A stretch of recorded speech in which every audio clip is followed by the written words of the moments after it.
Federal anunciou no começo de junho o Programa de Investimento em Logística. A ideia é conceder para a iniciativa privada a operação de aeroportos, rodovias, ferrovias e portos. Um investimento na ordem de 198 bilhões de reais nos próximos anos. Para falar sobre esse assunto, nós conversamos com o deputado Bonifácio Mourão, do PSDB. Bom dia, deputado. Como vai? Tudo bem? Tudo bem. Qual a avaliação do senhor sobre esse programa do governo federal? Olha, esse programa é um programa neoliberal. A gente até estranha o PT, a administração do PT, fazer um programa neoliberal, que tanto criticaram. E eu estranho pelo seguinte: primeiro, está transferindo para a iniciativa privada. A iniciativa privada está complicada, está com dificuldades, por causa exatamente da crise nacional na economia, crise que infelizmente vai se agravando cada vez mais e sacrificando todos, inclusive as grandes empresas. Aliás, as maiores empresas estão sendo processadas no Lava Jato. Então, é difícil que elas queiram assumir grandes obras de bilhões de reais, conforme o governo está prometendo. Eu acho que a presidente Dilma Rousseff, do PT, ela está querendo alguma desculpa para sair desse sufoco, dessa crise de ética, dessa crise de economia. Então vem alçando novos, vem com obras faraônicas para impressionar o povo. A presidência da República, a mesma Dilma Rousseff, fez isso em 2012. Ela lançou um programa de 216 bilhões de reais e desses 216 bilhões, ela não gastou sequer 5%. Ela não gastou 8 bilhões de reais, não. O resto ficou em promessa, ficou no papel. Agora vem com uma promessa aí, lança um programa faraônico de 198 bilhões. Só para ferrovias, 86 bilhões. No outro tinha quase 100 bilhões, não fez nada. Para rodovias, 66 bilhões, também não fez praticamente nada. Para portos, 37 bilhões, também da outra vez, mesmo nada. E para aeroportos, muito menos, que lançou 8 bilhões e meio. Então é difícil acreditar nessas promessas faraônicas, porque o precedente de 2012 não foi cumprido nem 5%. Então Deputado, e Minas Gerais está devidamente contemplada nos investimentos previstos por esse programa do governo federal? Não só nesse programa não está contemplada, como não está contemplada em praticamente nada no governo daquela que tem certidão de nascimento de Minas Gerais, mas nas obras não é mineira, que é a presidente do PT, Dilma Rousseff. Ela, esse programa é de 198 bilhões, como já falamos. Em Minas, não vai investir cerca de 10 bilhões. Se investir, está no papel. Se investir, mais de 10 bilhões. Ora, Minas Gerais contribui com a média de 10% do PIB nacional. 10 bilhões de investimento em 200 bilhões são 5%. Só aí Minas Gerais já está tremendamente prejudicado. E isto se sair do papel. E aí a gente, por exemplo, as obras 381 ligando Belo Horizonte ao Governador Valadares não estão contempladas para este ano. Obras de aeroportos de um modo geral.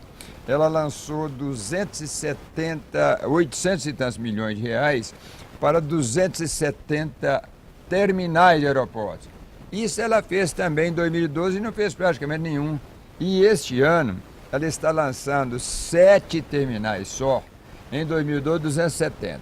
Este ano, 7, sendo 6 em São Paulo e 1 em Caldas Novas, em Goiás, nenhum em Minas Gerais. Governador Valadares, por exemplo, que tem um terminal tremendamente complicado, ruim, deficiente, sendo que o aeroporto é bom, mas o terminal é muito ruim, ela não lançou nada. E eles estão dizendo, prometem que vão aplicar lá 40 milhões, mas no PIO não consta nada. Como é que se pode acreditar num governo desse? O senhor acha que é possível ampliar essas obras em Minas, junto ao Congresso, fazer pressão junto ao presidente para que haja realmente, Minas seja contemplada com o que cabe a Minas Gerais dentro do PIB? Eu acho possível o Congresso fazer, mas a minha preocupação é a presidente da República vetar, pela má vontade que ela tem com Minas Gerais. Ela pode vetar e continuar da mesma forma. Então, a gente precisa parar, refletir e ver que este projeto é extremamente demagógico. É um projeto para inglês ver.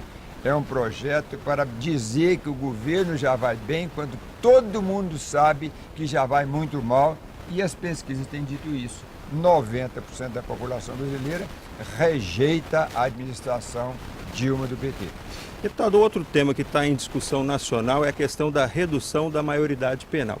A avaliação do senhor, o que deve ser feito em relação a esse tema, em relação a esse debate nacional? Olha, virou uma situação muito complicada, um debate muito grande, ocupando todos os espaços da mídia.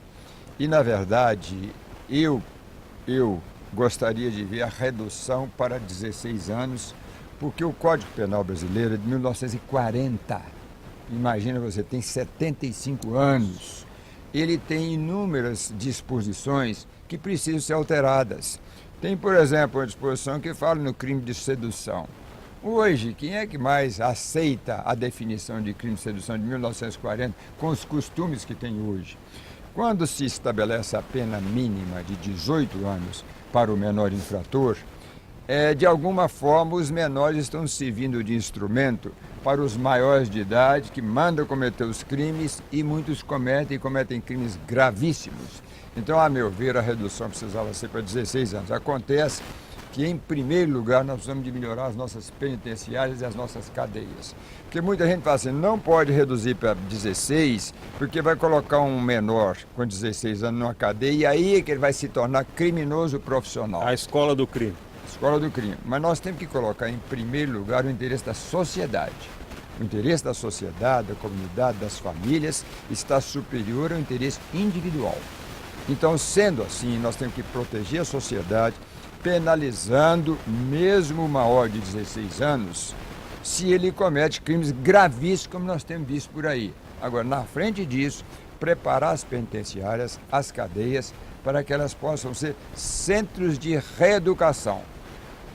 Um grande autor italiano, chamado Calamandrei, falava com toda razão que não há criminoso profissional, senão depois que passa por uma cadeia.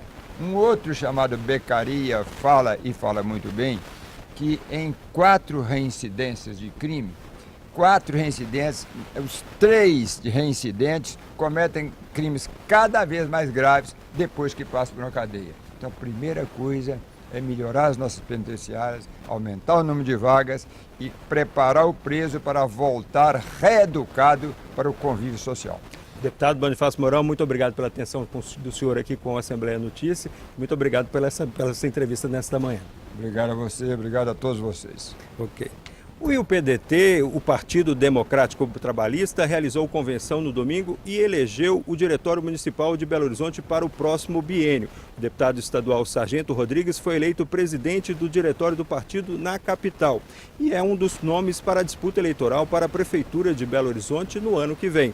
Veja a cobertura completa da convenção do PDT na edição do Assembleia Notícia de 1h45. Nós vamos fazer um rápido intervalo e voltamos em instantes com mais informações sobre o Parlamento Mineiro. TV Assembleia, política ao vivo, transparência no ar.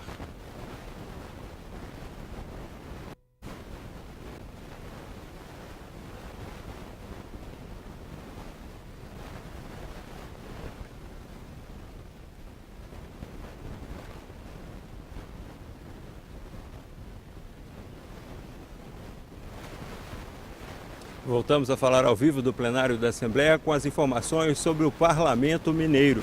A Prefeitura de Betim, na Grande Belo Horizonte, está investindo no policiamento municipal armado para garantir a segurança da população.